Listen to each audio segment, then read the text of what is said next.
Ladies and gentlemen, thank you very much for the kind invitation. Thank you very much for the kind introductory words.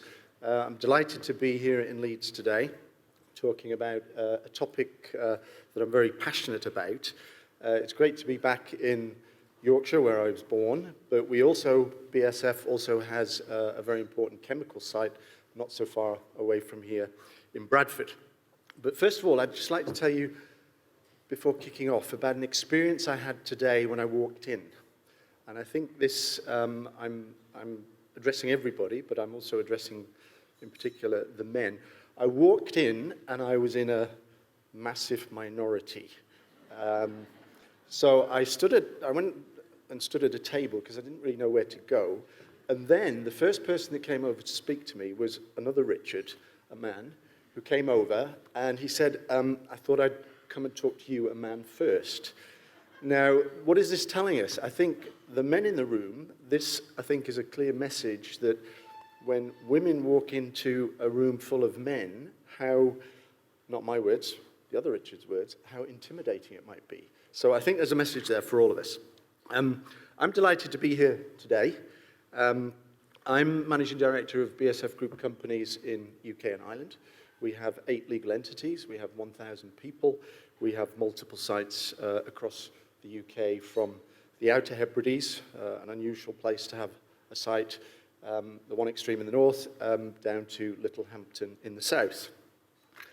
A change in mindset does not cost anything. That is one of my messages today. That's one of my key messages. And diversity and inclusion and gender balance is all about performance. Now, some of you might say, well, that's a bit of a hard-nosed statement. Well, I say this deliberately because this is the message that resonates in boardrooms. It's about performance, because we all know that diverse teams deliver better results. It's been proven. I think it was the space programs, the Apollo program, 60s and the 70s, famous experiments. Diverse teams produce better results. So that's another key message. Diversity and inclusion, gender balance, it's all about performance. My second message is, connected with that, is it's also the right thing to do. But I think we've got to get the sequence of the messaging right, because when you're talking about performance, have you ever been in a situation where somebody is not prepared to listen to ideas that are going to improve performance? I don't think so. A little about my journey. I returned to the UK in 2016, having worked for 27 years in other countries, in the US, in Malaysia, in Portugal, and in Germany. So for half of my life, I've actually been a foreigner, and I've been a minority. And that certainly has had an impact on me, because I personally have experienced being a foreigner, being in a minority, not seeing any barriers, but sometimes feeling some barriers. So that is part of my story. And when I see what I call monoculture teams in business or in organizations, I just have to think that teams without diversity, without gender balance, they are really missing out on performance.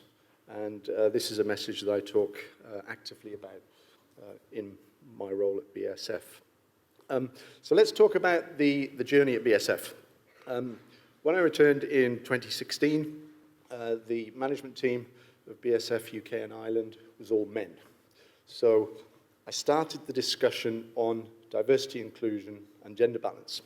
And you won't be surprised to hear that everybody thought it was great, everybody agreed. But what I saw somehow did not reflect the words.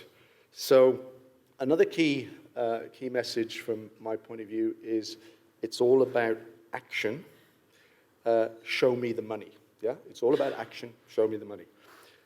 So we started the discussion about getting some assistance, getting the outside in view, and the suggestion we discussed to join an external organization to bring us up to speed, to assist us in our diversity and inclusion journey. That suggestion fell on I would say everybody was supportive, but it was a bit lukewarm. So I decided we would join WISE, Women in Science and Engineering, and we would start our journey. So again, as I said, it's all about actions. We joined WISE. That was the action to get the outside-in view, because I think it's very important that organizations do get that outside-in view, because when we're sitting in organizations talking with ourselves, it tends to be a bit insular. So if I just flick forward, this is our team today, and we were fortunate because of some demographics, staff turnover topics, that we had the opportunity to build a very diverse team.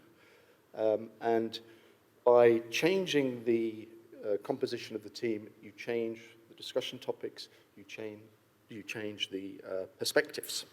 So I'm now leading a gender balanced team, and we're an organization of 100,000 people globally.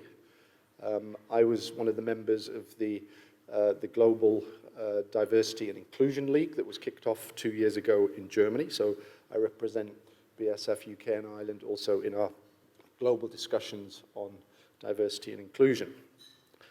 Now, where the fun really started was when we started looking at a project that we kicked off called The Future of Work. And the future of work is based on various pillars. Now, one of those pillars is working policies. So we took a look at all of our working policies to see whether these policies were assisting our drive to become more diverse and inclusive. So working policies, flexibility. Flexibility is key to enhancing diversity and inclusion and gender balance. So we started from a position in 2016 where everybody was working in the office, no working at home. And we kicked off with an experiment. I said, well, we should try it. So we started off with a few minor steps, 5 days a year working at home. Then we went to 10 days a year. All the naysayers, I think, were convinced that it's beneficial. It really does help. And now we've moved on to a position where 1 day a week is our norm, because flexibility drives diversity and inclusion. And it does start at the top. So the men at the top of organizations have to, as I say, not just talk, but act. In my case, my assistant, having come back from having a baby, went from 5 days a week to 4 days a week, 1 day at home. So it can work at the top. And again, it's all about the mindset, and the mindset change doesn't cost anything. Now, I'm just going to show you the other pillars of our future of work journey, because it is all connected. Everything is connected. So if you move to a more flexible way of working, people spending a lot of time working at home or in different places, then you need technology. And that sounds so simple, but it's combined. So if you can master the technology, then you can work more effectively, more efficiently, wherever you are. And I said it sounds simple, but it's not, because you have to train.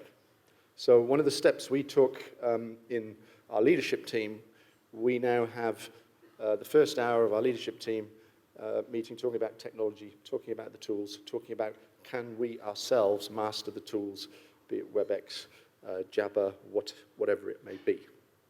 So that certainly enhances the working at home, the flexibility.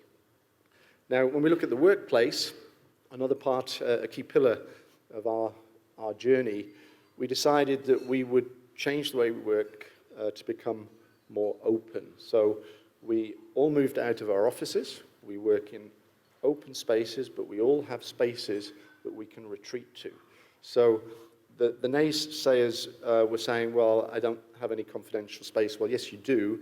You go to a space when you need that degree of confidentiality. So we changed the working physical workspace. We also decided that combined with the flexibility, working at home or elsewhere, combined with the tools, that we would go paperless. So then we introduced numerous tools, digital signatures, because then it really doesn't matter where you are, because you can sign documents, you don't need the paper. And a very positive side effect was we then cleared out, I think it was 1,500 boxes. I think we've cleared out 1,000 already, but there are still a few hundred to go in terms of deadwood archives, etc. So those are the three pillars. The fourth pillar is empowerment. And one of our global guiding principles, our global strategy, is empowerment, to focus on people so that people can really develop and use their potential. And leadership, it's about being open, it's about trust, and it's about empowering. So one of the discussions was, well, comments were made, well, if people aren't here, how can I trust them? So we've been having discussions at all levels of the company to enhance and to emphasize the flexibility, the advantages. And interestingly enough, I think some of my team are not yet here because they had problems on the rail this morning. So working flexibly, working at home is also productivity. We're talking about productivity, and I come back to that statement that it's all about performance. And one of the complaints in the South Manchester area is commuting, is. And now, by taking the pressure off people, no commute, working wherever you want to more frequently, it really does help people find the balance. And in today's age, when we kicked off, we knew there was a climate crisis, but that has accentuated since then. So this is also great in terms of reducing our carbon footprint of the global organization. Empowerment can affect or be seen, or lack of empowerment can be seen in some very minor details. We also had what I would call a very restrictive dress code in the office. And I simply asked the question, well, we employ great people, we trust them, we pay them market salaries, so why can't we let them decide how they dress? So again, it's all connected, and the benefit that we have seen, our estimate is a 10% increase in productivity, and it goes back to diversity, inclusion, and gender balance. So everything is connected. If any of you have been to Manchester Piccadilly, I was standing on a platform reflecting, and then suddenly I looked out. Everything is connected. So to sum up, mind change doesn't cost anything. Diversity, inclusion, and gender balance is about performance, and it's about doing the right thing. Show me the money, the actions. Get the outside-in view, and everything is connected, and it's a journey, and the journey continues. Thank you very much.